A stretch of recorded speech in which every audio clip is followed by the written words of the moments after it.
اللهم صل وسلم وبارك على سيدنا محمد وعلى آله وصحبه أجمعين في الأولين وفي الآخرين يا رب العالمين. عاملين ايه يا رب؟ تكونوا بألف خير، وحشتوني جدا جدا. دعوة حلوة من القلب لإخواتنا وحبايبنا في فلسطين، ربنا ينصرهم نصرا جميلا يتعجب له أهل السماء والأرض. النهاردة فيديو بسيط كده وخفيف، وهنعمل آيس كريم فانيليا ومانجا وشوكولاتة اهو. بصوا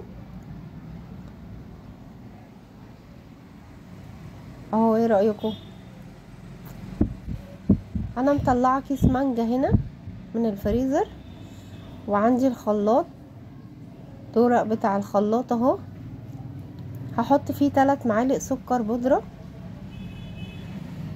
ده سكر بودرة كنت عاملاه معاكم قبل كده اهو. واحط لتر لبن اهو، وهضربهم في الخلاط. وعندي حاجة بسيطة كده من بودرة الكريم شانتيه والكريمة اللباني، بتاع 5-6 معالق كده بودرة كريم شانتيه وكريمة لباني، وضربتهم كله كده مع بعض في الخلاط اهو.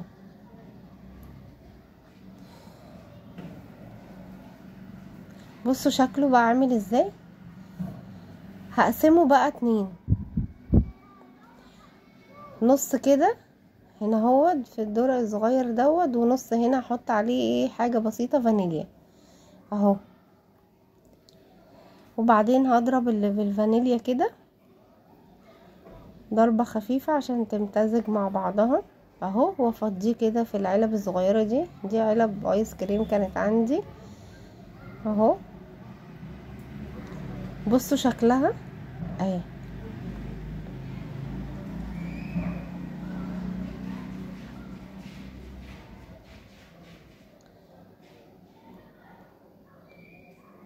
ودول كان عندي شوكولاتة سيحتها، حتة شوكولاتة صغيرة كده سيحتها، هضربهم في الخلاط مع حبة بتاعة الفانيليا. وعندي معلقة لبن بودرة ومعلقة كاكاو خام.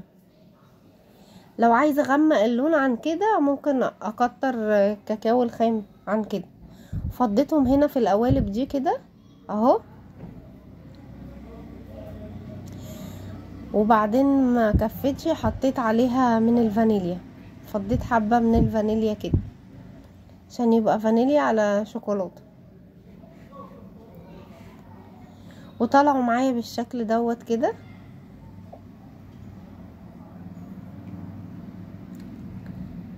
اهو.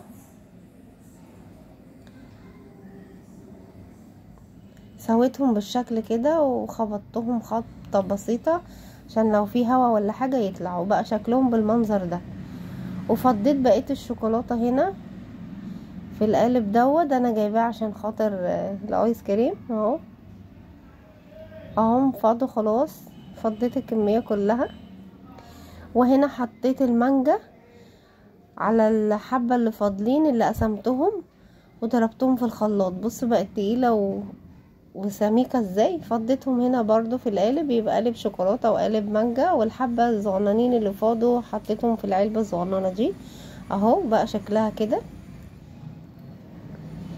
بس كده. ودي الكمية اللي طلعت اهو، وحطيتها في التلاجة بتاع 3-4 ساعات كده لما جمدت واهو. وبعد ما طلعت ده بقى شكلها اهو. ايه رأيكم؟ من حاجة بسيطة في البيت.